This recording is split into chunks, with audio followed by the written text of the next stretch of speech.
ଆଉ କଣ ମୋର ଇଆ ଠିକ ନାହିଁ ମୋର ଇଆ ଦେଖିଲେ ତ କିଳେଇ ପାଣି ହେଇଯିବ ଇଆ ମୋର ଠିକ ନାହିଁ ଆଉ ଇଆ ଠିକ ନାହିଁ ତୁ ଦେଖୁ ମୁଁ ଡରୁଛୁ କାହିଁକି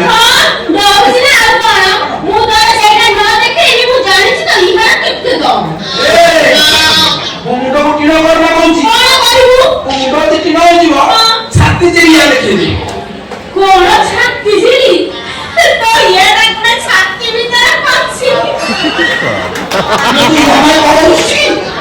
ইয়া তো ছাতি ও ছাতি ভিতরে আছে হৃদয় মতে সেই ইয়া কথা কইলি না ও এমন তো ইয়া না হ্যাঁ সেমন তো ইয়া না আরে মা তাকু ছাড়ে সে ডক্টর তো তা কই না আরে মা তো জায়গায় জানে উঠো করিও সে রাধা বিগড়ে এসে আইছি সে তা থাকে তা ফটো হচ্ছে কিছু শুনে ও তো মুক্ত সম্ভব এই और कि तुम असला रो कोन ओटे हेमंत तो संको रो बात सुन सुनला ओ से इया को पता न कामुना को कामुना चढ़ जाउची ओ तो इया रे तो कोन कहू पट पट ए राधा दोकान ना कोन को मु का बठे रहिबिनी मु माने आसीबी मो दोकान जाई तू घर में ये की কথা ये की কিন্তু নিজে কইবো মোর দিবা যে অসুবিধা হচ্ছে সেইটি পাই তো তোরে স্পেশাল রুম দেলি তুই এটা কোন কইবি রইবি হ্যাঁ একটি বেলা অসুবিধা হচ্ছে এ মতবা সম্পূর্ণ রাতে মনে ডিস্টার্ব হচ্ছে মু তো কোন ইয়া বলি ওকে কত মু কথা কি হ্যাঁ সে যা কথা কইছি তা কথা সরিলে তো কথা তো কইবি তা কথা আমরা কোন ধরিও তুই সিଏ ତ ସେଠି ମୁଁ ତ ଚଢିଲି କେତେବେଳେ বেশি না তো হ্যাঁ এই ହଁ କହ ରାଧା ଆଉ ନଟ ବଡ଼ ଭଗଣୀ ବାଧା କହ ନଟ ବଡ଼ କଣ କରେ ନଟ ବଡ଼ ଇହା କଲା ଏପଟେ କଲା ସେପଟେ କଲା ନଥିଲେ ତାର ଇହା ହେଲା ଆରେ କୋଉ ମୋ କଥା ଆପଣ କଥା ଶୁଣ ଆଉ କଣ କାନ୍ଦରା ତ କେ ଶୁଣିବ ଶୁଣ ସବୁଦିନ ରାତିରେ ଠିକ 2ଟା ବେଳେ ଯାଇ ମୋ କବାଟ ମାରୁଛି ମୁଁ ଭାବୁଛି ଖୋଲିବିନି ପୁଣି ଭାବୁଛି ତମେ ହେଇଥିବ କଣ ଦରକାର ଥିବ ମାଗିଏ ପାସ୍ତିବ କଣ ওইটা বেড়ে বেড়ে সিলতে ইচ্ছা হই মারি আরাম লাগু পয়সা হেগনি টিকে সেটবা হেলে কোন তু তো রইলা বেড়ে লিমিট চুক্তি করি রই পুরা টিপি টাইপি সে টিপি কইতে না গ্যাস বাগান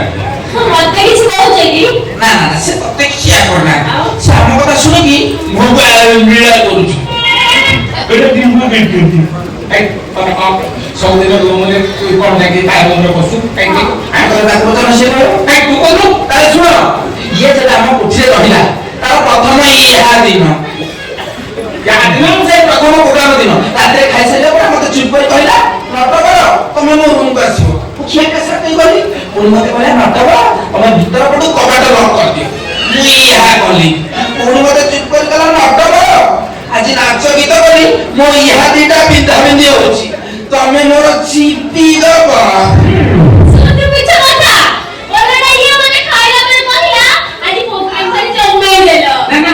ପ୍ରୋଗ୍ରାମ ଯେତେ ଫସଲା ସେଇଠି ଯେତେ ଫସିକିରେ ରାଗ ମାନେ ସମସ୍ତଙ୍କ ମନ ଖୁସି ସମସ୍ତ ମୁହଁରେ ହସ ପ୍ରୋଗ୍ରାମ ବଢିଆ ଆଉ କହିଲା ମୋର ପରିଶ୍ରମ ହଉଥିବ ନା ବ୍ୟସ୍ତ ହୁଅନି ମୁଁ ରାତିରେ ଯାଇକି ମୋଡ଼ା ଘଷା କରିଦେବି ତମେ କଣ ଯିବି କରିଦେବ ସେ ଭାରି ଆରାମ ଲାଗୁଥିଲା ସେଇ ଏକା ଇହା ତୁ ଡାକିଲେ ଯା ମୁଁ କହିଲେ ତା ଭାଷା ତୁ ତ ମୁଁ ଇହାର ମଜା ନେଲୁ ମୁଁ ଇହା ତ ପ୍ରାକ୍ଟି কোন ইহা থাকি গলা ଏକା ଧରେ ଶୁଣିବା ମୁଁ ଯେତେ ରିପିଟ୍ କରି ଗେଇ ବୋତଲ ସେଦିନ ରାତି କଥା ଛାଡେ ଆଉ ଅନ୍ୟ ସବୁ ରାତିରେ ତୁ ଯେମିତି ତା କବାଟ କଣ ମାରୁ ଆଶ୍ଚର୍ଯ୍ୟ କଥା କଣ କରୁଛୁ ସେଦିନ ତାର ନାଚ ଗୀତ କରି ତା ଇହା ଦିଟା ବିନ୍ଧା ବିନ୍ଧି ହେଲା ଆଉ ଅନ୍ୟ ଦିନ ନାଚ ଗୀତ କରି ସାରିବା ପରେ ତାର କଣ ଇହା ବିନ୍ଧା ବିନ୍ଧି ହବ କି ମୁଁ ପୁଣି ତାতে ଯିବିନି ନା ନାହିଁ ଆଉ କଣ ତୁ ଇଆ କରିବୁ ବୋଲି ମୋ ଦେହଟା ଆହୁରି ଗନ୍ଧ କରିବୁ ମୋ ଇହା ସିନି ପାୱାରଫୁଲ ଆଉ ତୁ ଯଦି ମୋ ଇହାକୁ ସମ୍ଭାଳି ନ ପାରିବୁ ମୋ ଇହାର ମଜା ମୁଁ କଣ ପାଇ ବାରମ୍ବାର ଇହା ଇହା ଆଇ ତମ ଇହା ଶୁଣିକି ମୋ ଇହା ବି ତମର ବି ଇହା ଆଉ ଏଠି ପେଟେକି ଶୋଇ ପଡୁନା ମୁଁ ତମର ଇହା କରିଦେବି ଶାନ୍ତି ହେଇଯିବ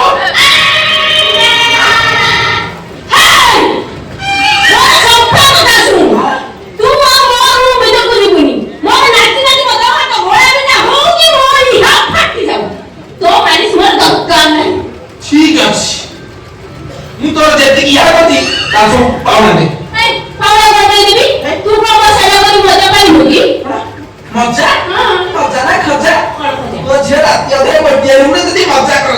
ତାହେଲେ ଏହା ସ୍ୱରୂପ ତୃତୀୟ ମଣିଷ ସୃଷ୍ଟି ହୋଇଛି। ଆଉ ଯଦି ସୃଷ୍ଟି ହେଇଛି ତାର ପ୍ରମାଣ ଦେବୁ ତା ପାଉଣା ଦେବି। ନା ମୁଁ ପ୍ରମାଣ ଦେବି ନା ମୁଁ ପାଉଣା ଦେବି। ଆଉ ଥରେ ଯଦି ମୋ ରୁମ୍ ଭିତରକୁ ଯାଇଥିବୁ ଏ କୋଠି ଛାଡ଼ିକି ମୁଁ ଚାଲିଯିବି। ଯାଉନୁ ଯା। ଯେତେ ଶୀଘ୍ର କୋଠି ଛାଡ଼ିଯିବୁ ମୁଁ ସେତେ ଶୀଘ୍ର ଇହା ହେଇଯିବି। ମୁଁ ଆଉ ଗୋଟେ କଣ କରିବି?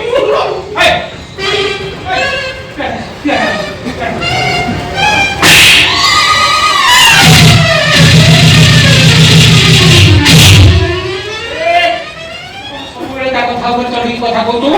ସେ ଧକେଇଲେ ମୋ କୋଠି ଛାଡ଼ିକି ପଳେଇବ। ସେ ଯଦି ଛାଡ଼ିକି ପଳେଇବ ମୋ କୋଠି ରାସ୍ତା କଣ ହବ? ପଳେଇବ ଦେବି ସେ ପୁଣି ଇହା କରିପାରିବନି। କାରଣ ତାର ଆସିବା 3 ମାସ ହେଇଗଲା। ଆଉ 2ଟା ମାସ ଅପେକ୍ଷା କର।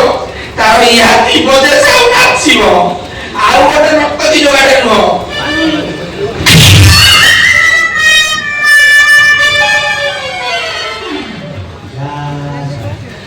ନଟିଆଟା ଏମିତି କଣ କହିଲା?